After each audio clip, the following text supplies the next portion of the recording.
Good morning students, गुरु classes में आपका स्वागत है। आज के इस वीडियो में हम लोग मैथ का न्यू चैप्टर स्टार्ट करने जा रहे हैं जिसका नाम स्टैटिस्टिक्स है। ये स्टैटिस्टिक्स का पहला वीडियो है जिसमें हम लोग स्टैटिस्टिक्स के बारे में जानेंगे और स्टैटिस्टिक्स से रिलेटेड जो इम्पोर्टेंट टर्म्स हैं उसके बारे में हम लोग इस वीडियो में जानेंगे। तो ज़्यादा देर न करते हुए हम लोग आज के वीडियो को शुरू करते हैं। पहला पॉइंट है what is statistics. Statistics is the branch of mathematics which deals with the collection, presentation, analysis and interpretation of numerical data.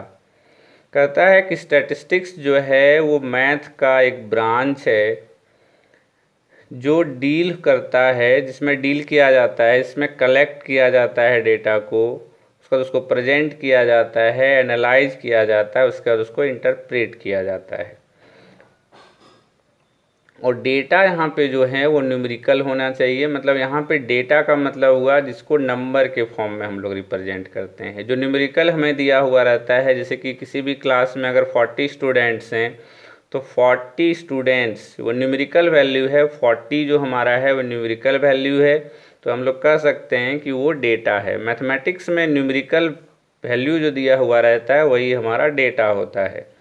तो स्टैटिस्टिक्स में हम लोग क्या करते हैं, डेटा को कलेक्ट करते हैं, फिर उस डेटा को जो मैंने कलेक्ट किया या जो कलेक्ट किया हुआ डेटा होता है उसको प्रेजेंट किया जाता है ग्राफ के फॉर्म में या फिर टेबुलर फॉर्म में। उसके बाद जो उस टेबुलर फॉर्म से क्या किया जाता है उसको एनालाइज किया जाता है और उसके बाद उसको क्या इंटरप्रेट किया जाता है, उसके बारे में कुछ कंक्लूजन निकाला जाता है। तो जिस मैथ का वो ब्रांच जिसमें डेटा का कलेक्शन, उसका प्रेजेंटेशन, उसका एनालिसिस और इंटरप्रिटेशन के बारे में पढ़ते हैं, उस ब्रांच ऑफ मैथमेटिक्स को हम लोग स्टैटिस्टिक्स कहते हैं। अब हम लोग देखेंगे कि डेटा क्या होता है। तो इंफॉर्मेशन और set of given facts in numerical figure is called data. जो इंफॉर्मेशन और जो गिवन फैक्ट्स, जो हमें फैक्ट्स दिए जाते हैं, उसका जो सेट होता है, आप इंफॉर्मेशन भी कह सकते हैं या फिर सेट ऑफ गिवन फैक्ट्स कह सकते हैं। सेट ऑफ गिवन फैक्ट्स को ही हम लोग क्या कहते हैं, इंफॉर्मेशन कहते हैं। सिंगल फैक्ट्स को हम लोग कोई भी इंफॉर्मेशन नहीं कहते। अगर कोई भी फैक्ट्स एक सेट में रिप्रेजेंट किया जाता है तो वही हमें क्या होता है, इंफॉर्मेशन बन जाता है। कोई भी इंफॉर्मेशन अगर न्यूमेरिकल फिगर में दिया हुआ हो तो उसे मैथमेटिक्स में डेटा कहा जाता है। और मैथ में डेटा को क्या किया गया, स्टैटिस्टिक्स में डेटा को दो ग्रुप में बांटा गया है। एक अनग्रुप्ड डेटा होता है और दूसरा ग्रुप्ड डेटा होता है। तो ग्रुप्ड डेटा, अनग्रुप्ड डेटा क्या होता है वो हम लोग समझते हैं। वो डेटा जो कि ओरिजिनल फॉर्म में दिया हुआ होता है उसे हम लोग अनग्रुप्ड डेटा कहते हैं। जैसे कि मान लीजिए किसी भी क्लास में 40 स्टूडेंट्स हैं, तो 40 स्टूडेंट के अगर मार्क्स को, मैथमेटिक्स के मार्क्स को देखा जाए तो रोल नंबर 1 को अगर 10 मिला, रोल नंबर 2 को आउट ऑफ 50 25 मिला, रोल नंबर 3 को 35 मिला। तो इस तरह से जो नंबर्स दिए हुए होते हैं, जो मार्क्स ऑब्टेन्ड हैं रोल नंबर 1 to 40 किसी भी क्लास का जिसका स्ट्रेंथ 40 है, तो जो नंबर आप वहाँ पे दिखाया जा रहा है वो जो ओरिजिनल नंबर है। तो जो डेटा ओरिजिनल फॉर्म में दिया हुआ रहता है उसे हम लोग अनग्रुप्ड डेटा कहते हैं। दूसरा जो ग्रुप्ड डेटा है, the data in the form of classes and groups, कहता है वो डेटा जिसको क्लास में या फिर ग्रुप में रिप्रेजेंट किया जाता है, जो क्लास के फॉर्म में होता है या ग्रुप के फॉर्म में होता है, उसे हम लोग ग्रुप्ड डेटा कहते हैं। ये जो हम लोग स्टैटिस्टिक्स क्लास 10 में पढ़ने वाले हैं, क्लास 9 में भी आप लोग जो है स्टैटिस्टिक्स पढ़ चुके होंगे। अनग्रुप डेटा के बारे में क्लास 9 में हमें पढ़ना था और ग्रुप डेटा के बारे में हमें क्लास 10 में पढ़ना है। तो जो ओरिजिनल फॉर्म में डेटा होता है वो अनग्रुप डेटा होता है, और जो डेटा क्लासेस और ग्रुप्स के फॉर्म में रिप्रेजेंट किए जाते हैं या फिर क्लासेस और ग्रुप्स के फॉर्म में होते हैं उसे हम लोग ग्रुप डेटा कहते हैं। तीसरा पॉइंट है प्रेजेंटेशन ऑफ डेटा। जैसे मैंने यहाँ पे बताया कि स्टैटिस्टिक्स जो है मैथ का वो ब्रांच है जिसमें डेटा का कलेक्शन पहले होता है, फिर प्रेजेंटेशन होता है। तो प्रेजेंटेशन का क्या मतलब है? Putting the data in the form of tables is known as the presentation of data. Data को, जो डेटा कलेक्ट किया गया है, उस डेटा को टेबुलर फॉर्म में अगर रिप्रेजेंट किया जाता है, उसको टेबुलर फॉर्म में सजा दिया जाता है, तो उसे हम लोग प्रेजेंटेशन ऑफ डेटा कहते हैं। जैसे जब किसी भी कंट्री के पॉपुलेशन को मेजर किया जाता है तो उसको पहले रफ शीट में जो है कलेक्ट किया जाता है, जिसको हम लोग कलेक्शन कहते हैं। और उस रफ शीट का यूज करते हुए एक टेबुलर फॉर्म में सारे डेटा को अरेंज किया जाता है, जिसको हम लोग प्रेजेंटेशन ऑफ डेटा कहते हैं। उसके बाद जो है नेक्स्ट पॉइंट है फ्रीक्वेंसी ऑफ एन ऑब्जर्वेशन। किसी भी ऑब्जर्वेशन का फ्रीक्वेंसी क्या होता है, ये हम लोग कैसे जानेंगे कि कोई भी ऑब्जर्वेशन का फ्रीक्वेंसी कितना है? ऐसे जो फ्रीक्वेंसी वर्ड है किसी भी ऑब्जर्वेशन का, ये हम लोग क्लास 8 से पढ़ते आ रहे हैं। फिर भी मैं आपको बता दूं, फ्रीक्वेंसी जो होता है किसी ऑब्जर्वेशन का, वो होता है the number of times an observation occurs is called its frequency. कोई भी ऑब्जर्वेशन जितनी बार उस टेबल में आता है उसको उसका फ्रीक्वेंसी कहते हैं। जैसे कि मैंने आपको बताया, किसी भी क्लास में अगर 40 स्टूडेंट्स हैं, एग्ज़ाम में 50 मार्क्स का एग्ज़ाम होता है, आउट ऑफ 50 अगर 10 स्टूडेंट ऐसे हैं जिनका मार्क्स 25 आया है, तो 25 एक ऑब्जर्वेशन हो गया। और 25 लाने वाले 10 स्टूडेंट्स हैं, इट मीन्स 25 जो है वो 10 टाइम्स रिपीट हुआ होगा। तो 25 का जो फ्रीक्वेंसी हो जाएगा वो हमारा 10 हो जाएगा, क्योंकि लिखा हुआ है number of times an observation occurs. तो 25 हमारा मार्क्स ऑफ 10 है और वो 10 टाइम्स रिपीट हुआ। जैसे कि 10 स्टूडेंट हैं जो कि 25 मार्क्स लाए हैं, तो 25 जो है मेरा ऑब्जर्वेशन हो गया और वो 10 टाइम्स आया, तो 25 का जो फ्रीक्वेंसी हो जाएगा वो हमारा 10 हो जाएगा। उम्मीद करते हैं आपको ये समझ में आया होगा। हम लोग दूसरे पॉइंट की ओर चलते हैं। नेक्स्ट पॉइंट है फ्रीक्वेंसी डिस्ट्रीब्यूशन। फ्रीक्वेंसी डिस्ट्रीब्यूशन हम लोग क्लास 7, 8 से पढ़ते आ रहे हैं, जिसमें डेटा को हम लोग क्या करते हैं, एक टेबुलर फॉर्म में रिप्रेजेंट करते हैं और उसे फ्रीक्वेंसी में रिप्रेजेंट किया जाता है टेबुलर फॉर्म में। The tabular arrangement of data, किसी भी डेटा को जो टेबुलर फॉर्म में अरेंज करते हैं, showing the frequency of each observation is called frequency distribution. कहता है किसी भी डेटा को टेबुलर अरेंजमेंट करना जिसमें हम लोग दिखाते हैं फ्रीक्वेंसी हर ऑब्जर्वेशन का, उसको फ्रीक्वेंसी डिस्ट्रीब्यूशन कहते हैं। इसको हम लोग टेबुलर फॉर्म में समझते हैं जिससे ज़्यादा समझ में आएगा। मान लेते हैं कि किसी भी क्लास में 75 मार्क्स का एग्ज़ाम हुआ, उसमें से बहुत बच्चे 30 मार्क्स लाए, बहुत बच्चे 40 मार्क्स लाए, बहुत बच्चे 50 मार्क्स लाए, बहुत बच्चे 60 मार्क्स लाए। तो मार्क्स ऑफ 10 मैंने लिख लिया 30, 40, 50, 60, ये मेरा ऑब्जर्वेशन हो गया। 30 मार्क्स मान लेते हैं 7 बच्चे लाए हैं, 40 मार्क्स 4 बच्चे लाए हैं, 50 मार्क्स 5 बच्चे लाए हैं और 60 मार्क्स 4 बच्चे लाए हैं। तो क्या हो गया, टेबुलर अरेंजमेंट हो गया डेटा का। जो डेटा हमारा था टोटल 20 स्टूडेंट थे, जिसमें से 30 मार्क्स लाने वाले 7 स्टूडेंट थे, 40 मार्क्स लाने वाले 4 स्टूडेंट थे, 50 मार्क्स लाने वाले 5 स्टूडेंट थे और 60 मार्क्स लाने वाले 4 स्टूडेंट थे। ये अनग्रुप डेटा का है जिसमें हम लोग डायरेक्ट मार्क्स को लिखते हैं, इसमें कोई ग्रुपिंग नहीं होता है। ओरिजिनल डेटा को मैं यहाँ पे लिख रहा हूँ। 30 जो एग्जैक्ट लाएगा वो 7 स्टूडेंट हैं, 40 जो एग्जैक्ट ला रहा है वो 4 स्टूडेंट्स हैं, 50 जो एग्जैक्ट ला रहा है वो 5 स्टूडेंट हैं और 60 जो एग्जैक्ट ला रहा है वो 4 स्टूडेंट्स हैं। तो यहाँ पे डेटा जो है वो ओरिजिनल फॉर्म में है। तो ये अनग्रुप डेटा का फ्रीक्वेंसी डिस्ट्रीब्यूशन हो गया, जिसमें हर ऑब्जर्वेशन का फ्रीक्वेंसी हम लोग शो कर रहे हैं।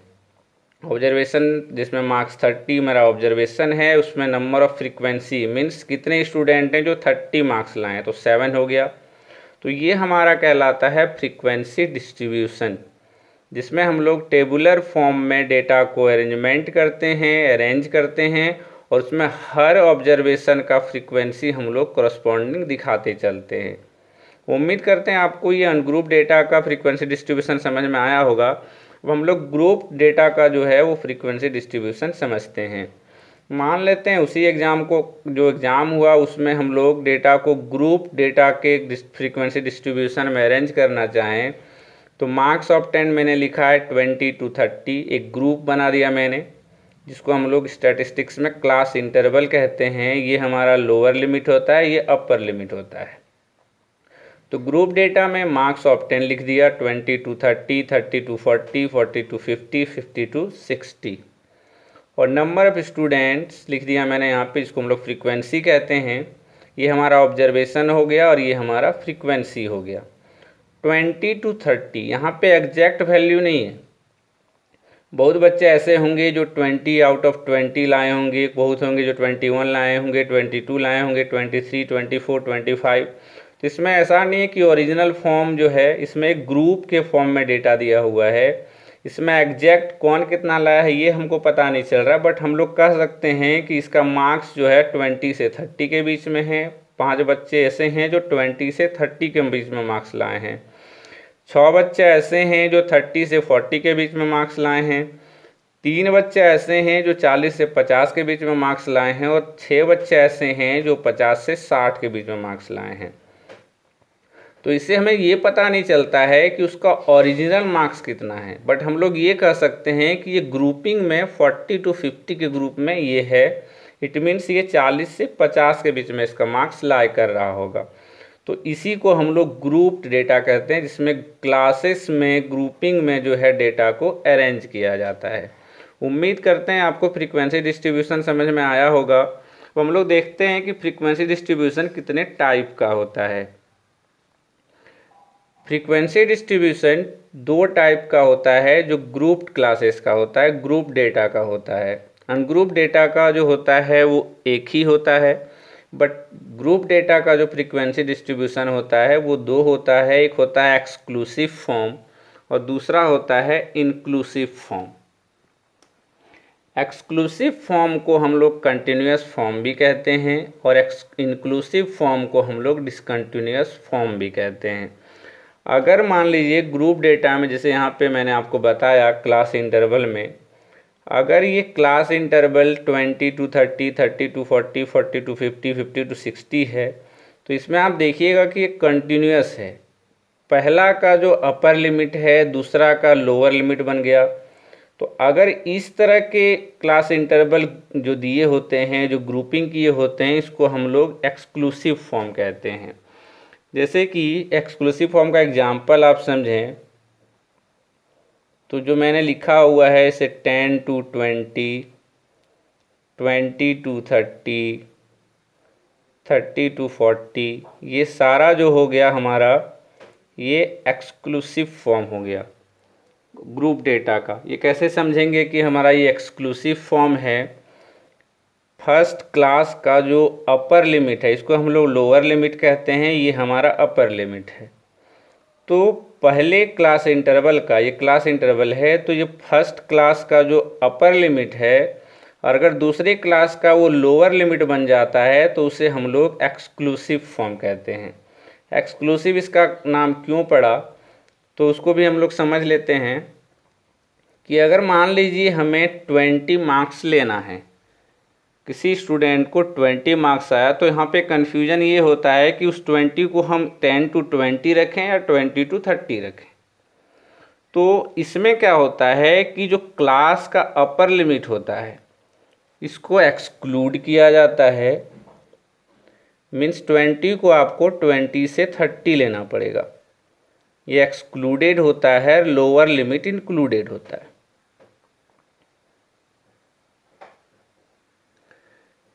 कहता है वो फ्रीक्वेंसी डिस्ट्रीब्यूशन ग्रुप डेटा का जिसमें लोअर लिमिट इंक्लूडेड होता है और अपर लिमिट जो होता है वो एक्सक्लूडेड होता है। 20 आप 10 to 20 में नहीं कंसीडर कर सकते हैं। 19 तक आप 10 to 20 में लेंगे 20 आपका इसमें आ जाएगा, 20 से 29 तक इसमें होगा। इसमें भी लोअर लिमिट इंक्लूडेड होता है, अपर लिमिट एक्सक्लूडेड होता है। तो वो फ्रीक्वेंसी डिस्ट्रीब्यूशन जिसमें लोअर लिमिट इंक्लूडेड होगा, अपर लिमिट एक्सक्लूडेड होगा, उसको हम लोग एक्सक्लूसिव फॉर्म कहेंगे। और इसमें आप देख रहे होंगे कि ये कंटिन्यूस है, 10, 20, 20, 30। तो इसका जो अपर लिमिट है इसका लोअर लिमिट बन गया है, इसका अपर लिमिट इसका लोअर लिमिट बन गया है। तो ये कंटिन्यूस फॉर्म में है, इसलिए एक्सक्लूसिव फॉर्म को हम लोग कंटिन्यूस फॉर्म भी कहते हैं। उम्मीद करते हैं आपको ये एक्सक्लूसिव फॉर्म समझ में आया होगा। और जो ग्रुप डेटा का हम लोग सेंट्रल फ्रीक्वेंसी फाइंड करते हैं, वो एक्सक्लूसिव फॉर्म में अगर वो होता है फ्रीक्वेंसी डिस्ट्रीब्यूशन, तभी हम लोग उसका सेंट्रल टेंडेंसी फाइंड कर सकते हैं। इट मीन्स मीन, मीडियन और मोड फाइंड कर सकते हैं। अगर वो एक्सक्लूसिव फॉर्म में नहीं है तो पहले आपको उसे एक्सक्लूसिव फॉर्म में लाना होगा। यहाँ पे मैं एक और बात बता दूं कि एक्सक्लूसिव फॉर्म में जो अपर और लोअर लिमिट होता है, इसे हम लोग ट्रू अपर लिमिट और ट्रू लोअर लिमिट कहते हैं।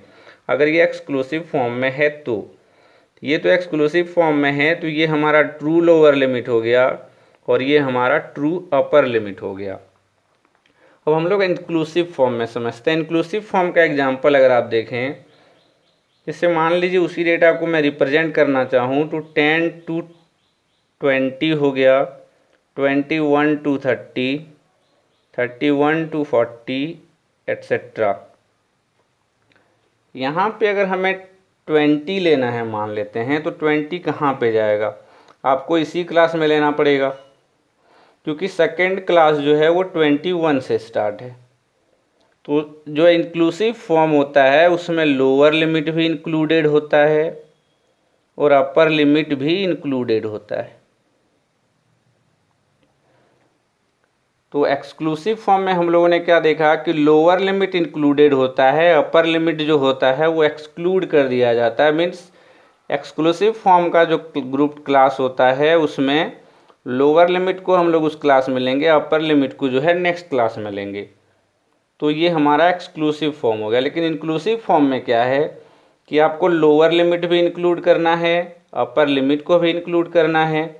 तो ये हमारा इंक्लूसिव फॉर्म हो गया। जब आपको इंक्लूसिव फॉर्म में दिया हुआ रहता है तो ये ट्रू लोअर लिमिट नहीं होता है, ये भी ट्रू अपर लिमिट नहीं होता है। तो इसको आपको क्या करना होगा, एक्सक्लूसिव फॉर्म में पहले चेंज करना होगा, उसके बाद आप मीन, मीडियन, मोड कुछ भी फाइंड कर सकते हैं। तो कैसे चेंज करते हैं इसको?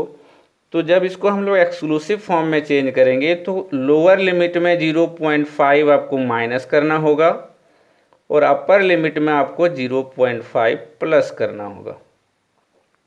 सारे क्लास इंटरवल में अगर आप इसको कंटिन्यूस फॉर्म में रिप्रेजेंट करना चाहें इंक्लूसिव फॉर्म को, और वो आपको करना भी पड़ता है अगर आप प्रॉब्लम को सॉल्व करते हैं।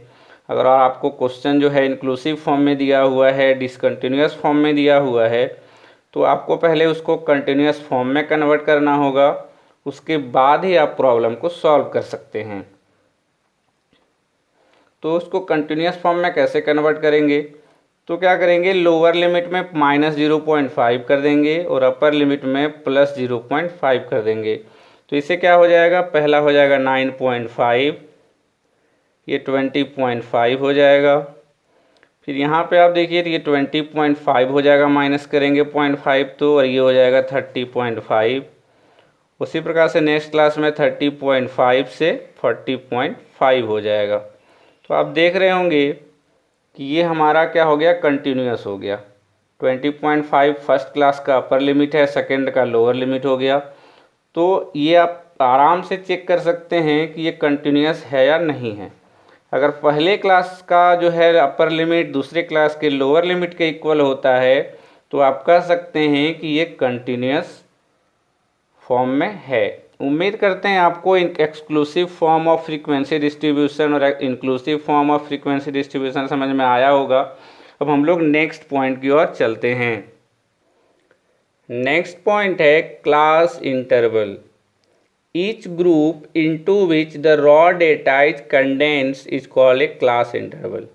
मैंने आपको इसके जस्ट पिछले पॉइंट में बताया कि डेटा को एक ग्रुप में रिप्रेजेंट किया जाता है, जैसे 20 to 30, 30 to 40। तो जो रॉ डेटा को है उसे एक ग्रुप में रिप्रेजेंट किया जाता है, ग्रुप में स्टोर किया जाता है टेबुलर फॉर्म में। इसी को हम लोग क्लास इंटरवल कहते हैं, जिसमें ये हमारा लोअर लिमिट हो गया और ये हमारा अपर लिमिट हो गया। अगर ये कंटिन्यूस फॉर्म में है तो ये ट्रू लोअर लिमिट और ये हमारा ट्रू अपर लिमिट है। अगर डिसकंटिन्यूस फॉर्म में है तो उसके पहले हम लोग कंटिन्यूस फॉर्म में करेंगे, उसके बाद हम लोग ट्रू लोअर लिमिट और ट्रू अपर लिमिट फाइंड कर लेंगे। उसके बाद नेक्स्ट पॉइंट है क्लास साइज, मतलब किसी भी क्लास इंटरवल के साइज को हम लोग कैसे मेजर कर सकते हैं। The difference between the true upper limit and the true lower limit of A class is called it's class size.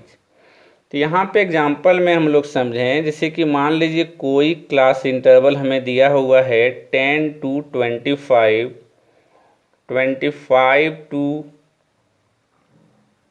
40, फिर 40 to 55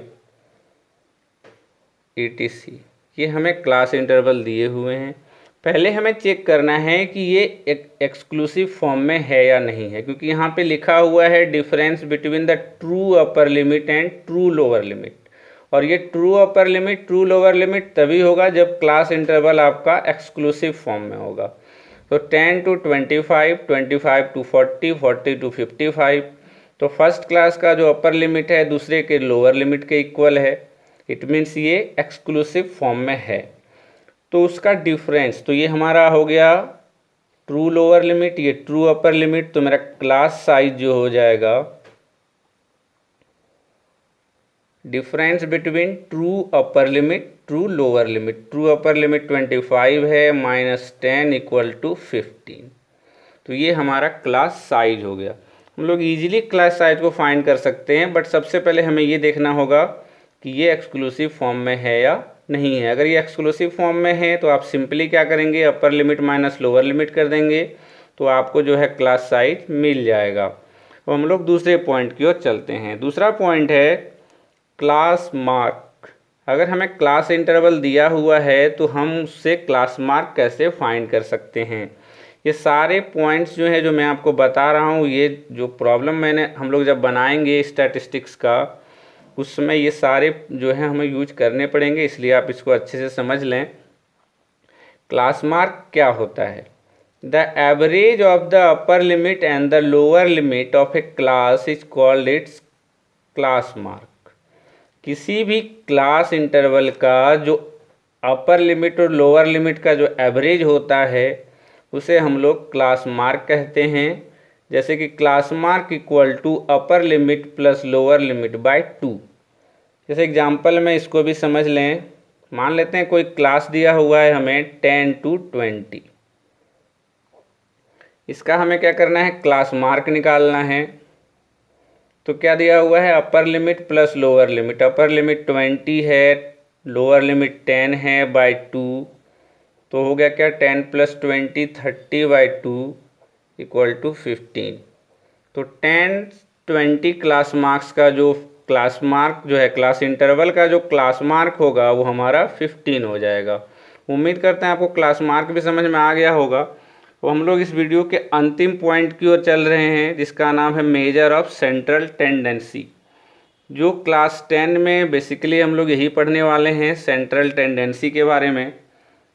सेंट्रल टेंडेंसी होता है, इसे मान लीजिए लार्ज अमाउंट ऑफ डेटा को जब हम लोग एनालाइज करते हैं तो उसको एनालाइज करने के लिए ये हम लोग के लिए बहुत डिफ़िकल्ट होता है कि उतने बड़े डेटा को एक एक करके हम लोग जो है एनालाइज कर पाएँ। तो उसके लिए एक ऐसा सेंट्रल वैल्यू फाइंड किया जाता है जिसके अकॉर्डिंग पूरे डेटा को एनालाइज कर लेते हैं हम लोग।